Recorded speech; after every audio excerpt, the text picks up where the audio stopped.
Hello, everyone, and welcome to the Rising Like Incense podcast. I'm your host, Tom Canuel, and in today's episode, we're going to be talking about catechesis. Now, we've talked about catechesis a lot in this series, but just as a reminder, catechesis is a term which refers to the ways that church teaching is handed down throughout generations. So, as we will see, a catechesis about the liturgy went hand in hand with the goal of the council to promote active participation. Because, rightly so, if you want more people to participate, they kind of need to know what they're doing and why. So we'll talk about that. And we'll talk about how beauty actually became an important tool for catechesis. So, out of all of our episodes, this one honestly is going to be the most practical because we're also going to give you a couple tools that you can use to hand on this liturgical catechesis that the council is really trying to argue for, especially if you're in a parish or school setting. So, you'll find out the tools. And you can also find them out on our website in the further reading section.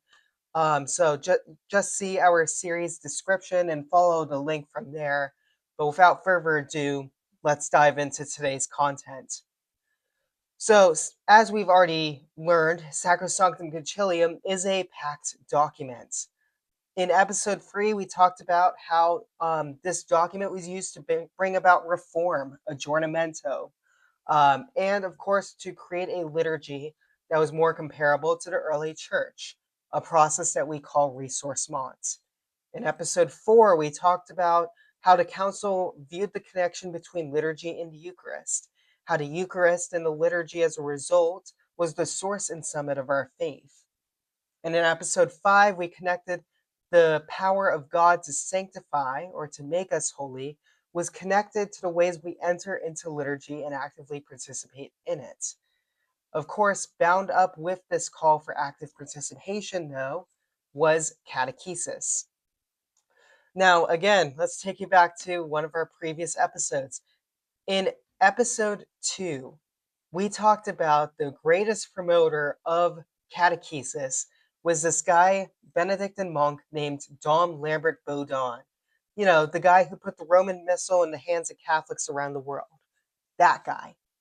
Baudon believed that the best way to get people to participate was for them to be able to follow along with the liturgical actions and through it to learn more about what exactly was happening at the Mass.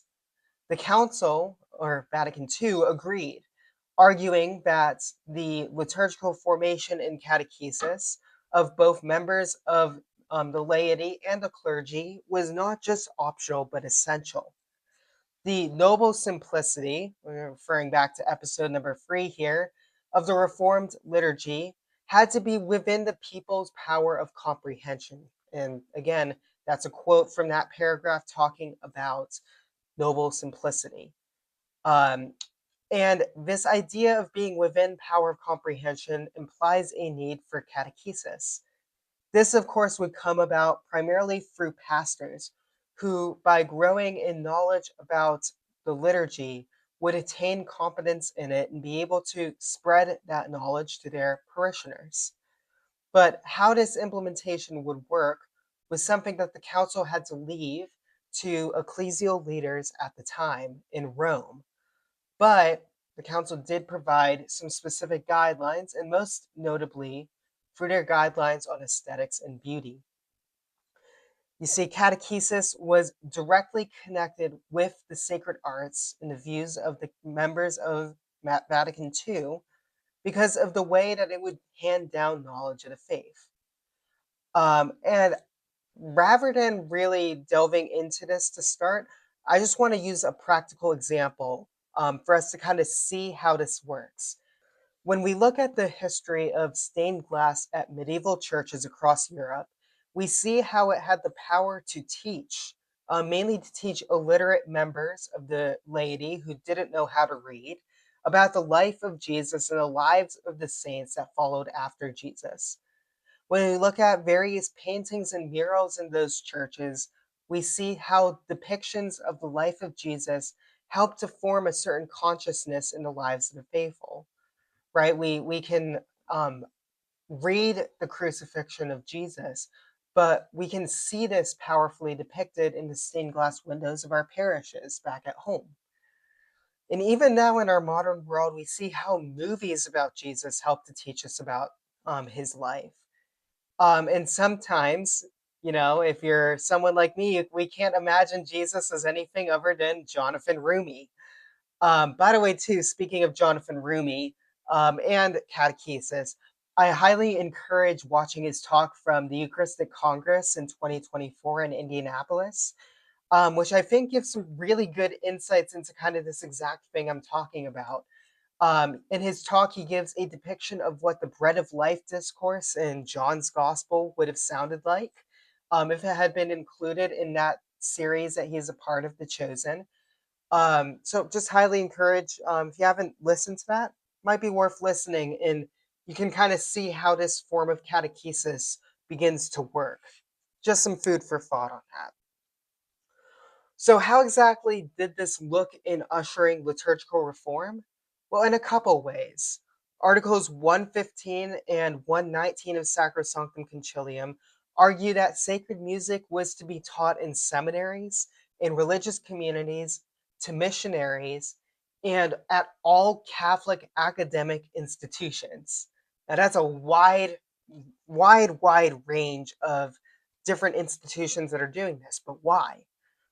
Because sacred music and the words of sacred music form a quote necessary or integral part of the solemn liturgy. And I'm taking this from Article 112, by the way. This training in sacred music, however, was to be given alongside liturgical instruction, where the fullness of sacred music could be found. Schools for sacred art were also encouraged to train artists in understanding how artwork connects to liturgy. And by doing so, this would allow for an interconnectedness between art, music, and liturgy while still promoting the catechesis of the faithful. So, if Vatican II gives us all of this, what might be some examples of how we can use art and music today to catechize? So, here's more of our practical section here. One way of doing this is actually by using your own parish. From my own experience, a few years back, I wrote up a short series in our parish bulletin talking about the history and the meaning behind various works of art at my home parish in Massachusetts. Our parish had a lot of artwork connected to the sacred art. So I wrote up these short little articles talking about St. Margaret Mary Alacoque and her visions of the Sacred Heart in one of our stained glass windows, which a lot of parishioners actually didn't realize that was what it was depicting.